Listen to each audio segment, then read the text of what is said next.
Hola, mi nombre es Melissa Gutiérrez y el día de hoy en compañía de mis compañeros Marilyn Barrios, Suigna Pimienta, Juan Vázquez y mi persona les estaremos hablando acerca de los trastornos de la memoria.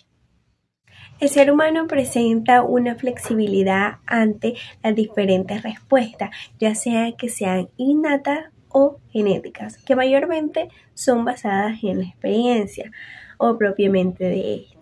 Por tanto, las experiencias que vivimos pueden ser modificadas a nuestras conductas futuras. Cada una de nuestras percepciones, sentimientos o reacciones pueden dejar una huella o un rastro que se conserva durante un periodo de tiempo determinado, ya sea prolongado o sea efímero. Cuando se dan las condiciones adecuadas, estas huellas o rastros se pueden manifestar de nuevo. La huella que deja nuestra experiencia es lo que va a constituir a la memoria. Lo que memorizamos y aprendemos nos permite poder responder de forma adecuada a las distintas situaciones que se nos presentan en nuestro medio y por tanto adaptarnos al mismo. Entonces, si aumentamos el número de experiencias o estímulos, se van a incrementar el número de terminaciones sinápticas y por ende aumentará el grosor de la corteza cerebral y el diámetro de los cuerpos neuronales, creciendo así el número y tamaño de las ramas dendríticas. Las experiencias se van a traducir en una memoria o en un aprendizaje, facilitando el desarrollo cerebral e incluso causando cambios estructurales al cerebro. Definiremos entonces a la memoria como esa capacidad de adquirir, retener y utilizar secundariamente una experiencia. La memoria es, por tanto, un proceso psicofisiológico localizado en el SNC, que permite la capacidad de adquirir de forma consciente o inconsciente con esfuerzo o automático una experiencia, pudiendo considerar entonces la personalidad como un conjunto de hábitos o aptitudes desarrolladas por la experiencia. Los procesos naturales neuróticos, como las fobias o los trastornos ansiosos, son productos en muchas ocasiones de esos aprendizajes o esos patrones de experiencia repetitivos. El día de hoy nosotros les vamos a hablar acerca de los diferentes tipos de trastornos psicopatológicos de la memoria. Iniciando este tema vamos a hablar acerca de la memoria y los tipos de memoria. Hablando acerca un poco de la clasificación de la memoria de acuerdo con sus parámetros temporales. Una de las principales características de la memoria es su dimensión temporal.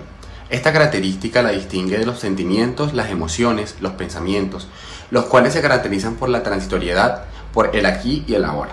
La memoria no es un fenómeno transitorio, sino que nos permite reutilizar experiencias pasadas o prolongar temporalmente los hechos de distinta naturaleza que estemos viviendo o hayamos experimentado. La distinción fundamental en esta dimensión temporal sería entre la memoria a corto y a largo plazo.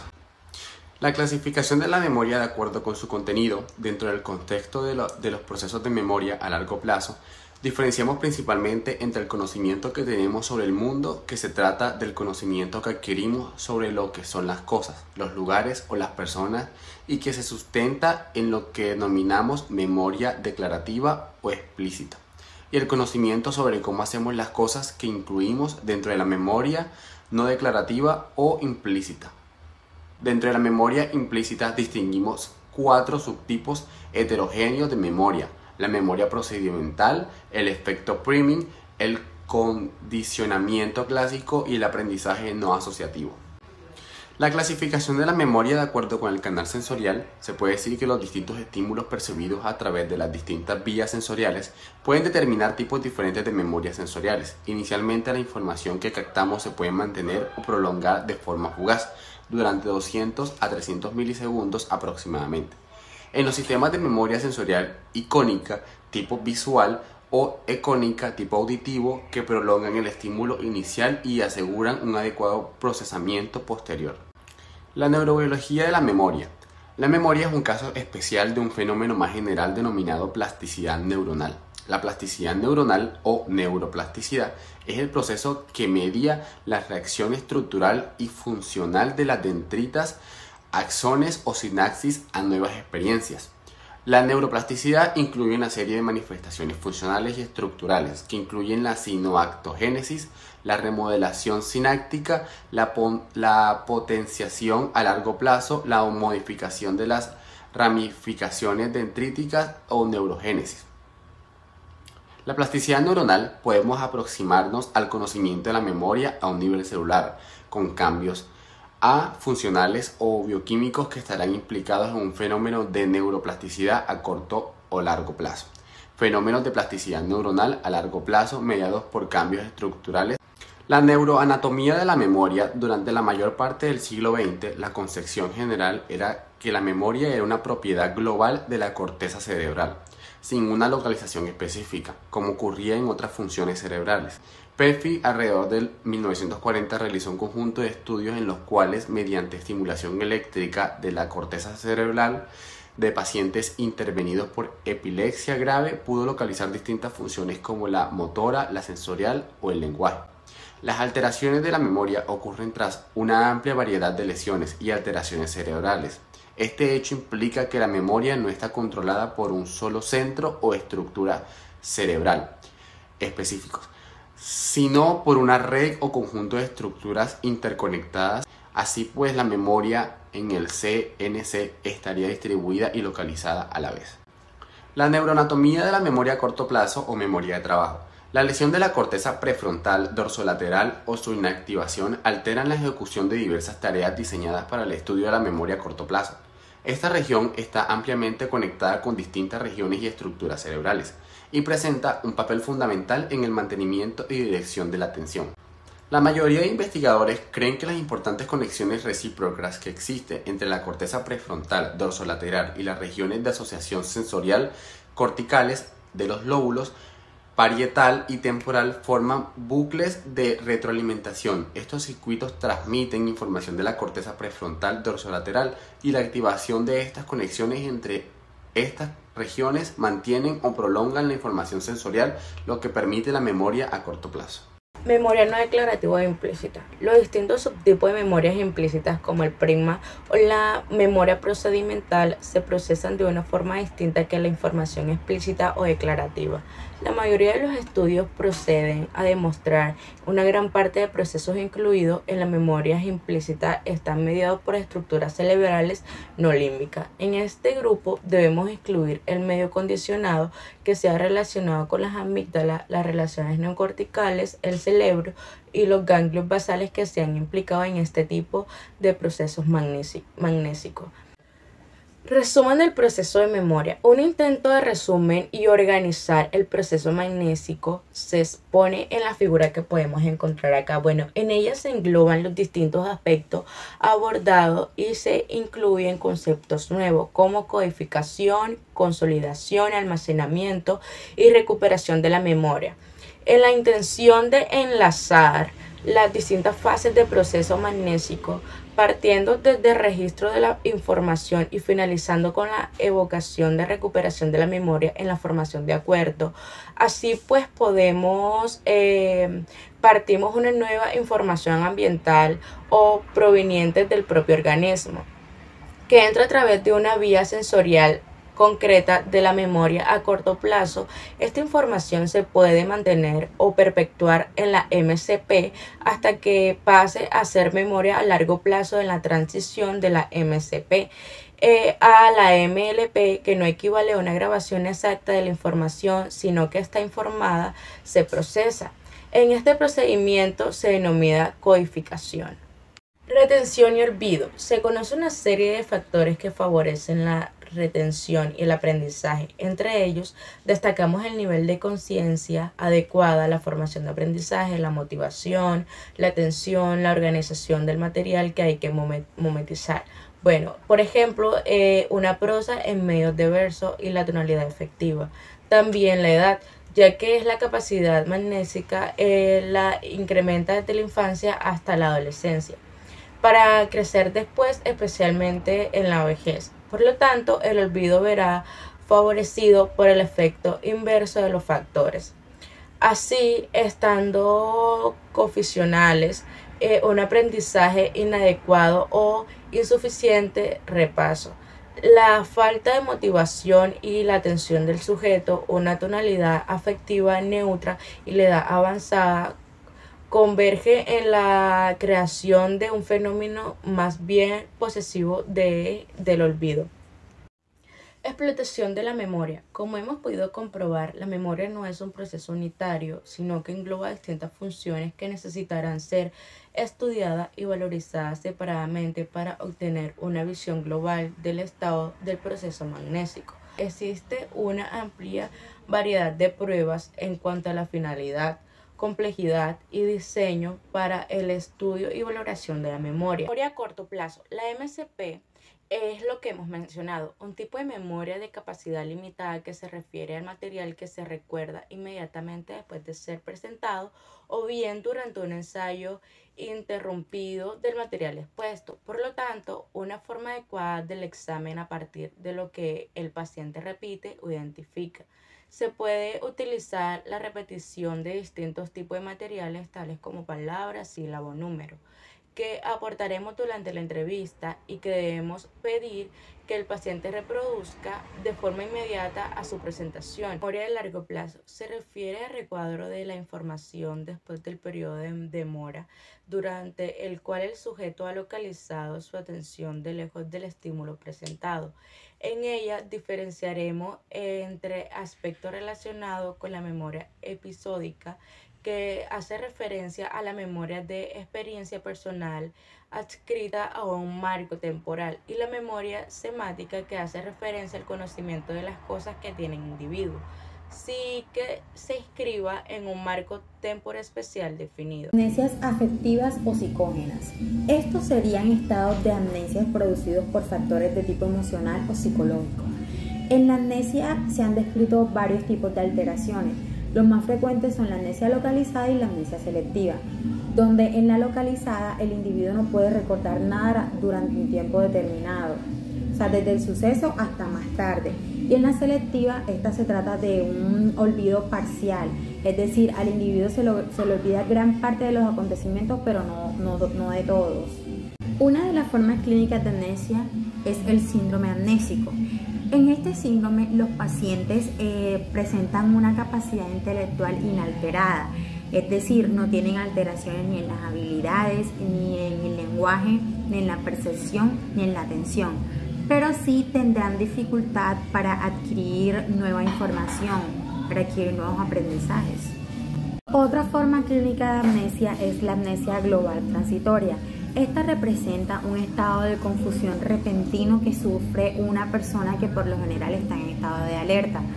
Durante un episodio de este tipo de amnesia, la persona es incapaz de generar nuevos recuerdos, ya que por lo general olvida los últimos acontecimientos que le pasaron. En este tipo de amnesia, la persona pues no se ve afectada a la identidad, más que todo se encuentra desorientada. La hipermnesia, por su parte, es el aumento de la capacidad para memorizar. No siempre debe considerarse patológico. Existe hipermnesia permanente e hipermnesia breve, donde la permanente se trata como de personas normales con inteligencias normales o superiores, y la breve sí es un poco de más importancia para la psicopatología, ya que puede asociarse con estados o condiciones patológicas. También están las ideativas, que se trata de pensamientos, imágenes, palabras o frases de forma relativa. La paramnesia es la alteración de la memoria por la que el sujeto cree recordar situaciones que no han ocurrido o modifica algunas circunstancias de aquellas que no se han producido. Es decir, en esta el sujeto tiene falsos recuerdos que cree que son verdaderos, y en estos incluye la confabulación, la pseudología y los falsos reconocimientos del ya visto o el ya vivido. Entonces hablemos acerca de la psicopatología de la memoria en la neuropsiquiatría. Empecemos con los trastornos orgánicos, en los que encontramos los cuadros confusionales o delirio. En estos se aprecia una afectación tanto del MCP como de la MLP.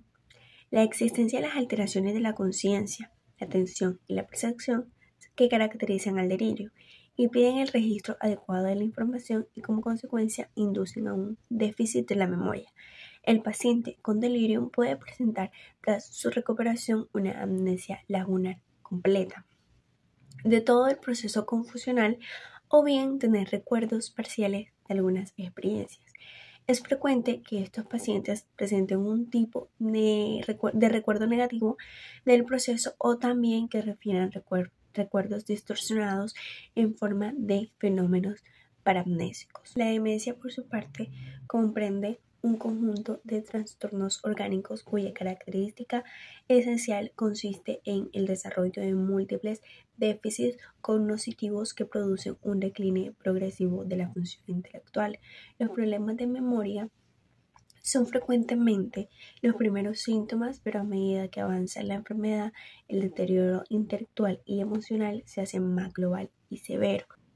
Una clasificación práctica, aunque no globalmente aceptada, es separar las demencias de tipo o predominio cortical y demencia subcortical. En las demencias corticales incluiremos las enfermedades de Alzheimer y la enfermedad de Pick, mientras que en las subcorticales incluiremos las enfermedades de Parkinson, parálisis supranuclear progresiva y la coria de Huntington o la enfermedad de Wilson. Los trastornos afectivos. Se detectan déficits de tipo cognitivo que están principalmente relacionados con propios estados de ansiedad o de depresión y no con el rasgo ansioso o depresivo.